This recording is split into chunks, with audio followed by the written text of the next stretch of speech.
नमस्कार दोस्तों, स्वागत है आपका अपने YouTube चैनल भक्ति परंपरा में। दोस्तों, मुझे उम्मीद है कि इस चैनल पर सुनाए जाने वाली अधिक मास की कथाओं को सुनकर आप अपने जीवन को धन्य कर रहे हैं। कल आपने 11वें अध्याय में सुना कि किस तरह शिव जी ने मेधावी ऋषि की कन्या की तपस्या से प्रसन्न होकर उसे 5 पतियों का वरदान दिया और उस कन्या को पुरुषोत्तम मास की महिमा को सुनाया।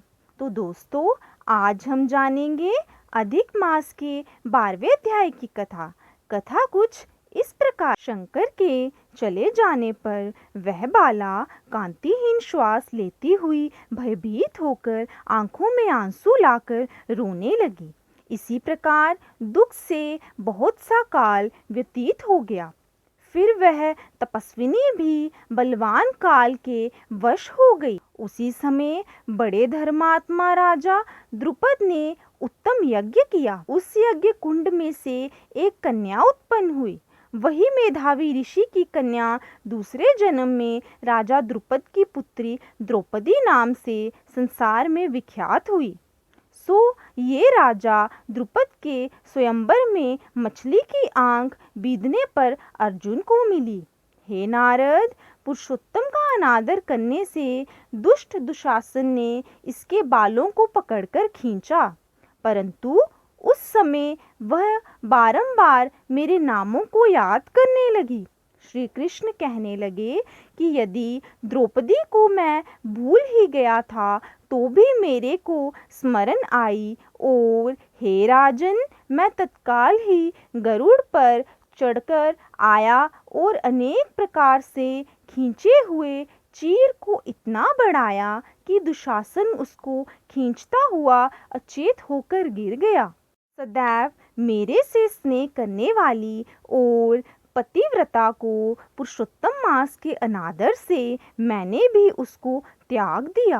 पुरुषोत्तम मास का तिरस्कार करने वाली को मैं भी त्याग देता हूँ। इसलिए सब प्रकार से पुरुषोत्तम मास ऋषियों और देवताओं के भी सेवन योग्य है। फिर मनुष्यों को तो अत्यंत ही मनवांछित फल देने वाला है। इसलिए आने वाले पुरुषोत्तम मास की आराधना करो। 14 वर्ष पूरे हुए, अब सब कुछ अच्छा ही होगा। श्री नारायण कहने लगे। इस प्रकार श्री कृष्ण द्रौपदी और पांडवों को समझाकर द्वारकापुरी जाते हुए बोले, हे राजन, अभी विरह से व्याकुल द्वारकापुरी को मैं जा रहा हूँ।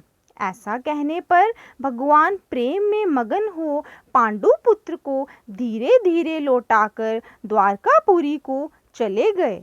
श्री नारायण बोले, श्री द्वारिकानाथ के द्वारिका जाने पर युधिष्ठिर अपने भाइयों सहित तप करते हुए तीर्थों में विचरने लगे।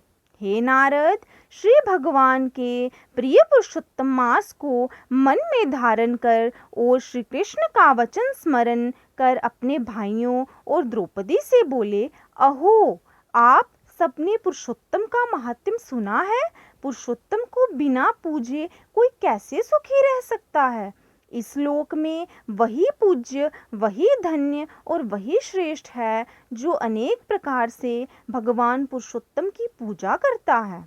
इस प्रकार सब तीर्थों में विचरते हुए पुरुषोत्तम मास के प्राप्त होने पर विधिवत उसका व्रत करने लगे और 14 वर्ष व्यतीत हो जाने पर श्री कृष्ण भगवान की कृपा से अकंटक राज्य को प्राप्त हुए।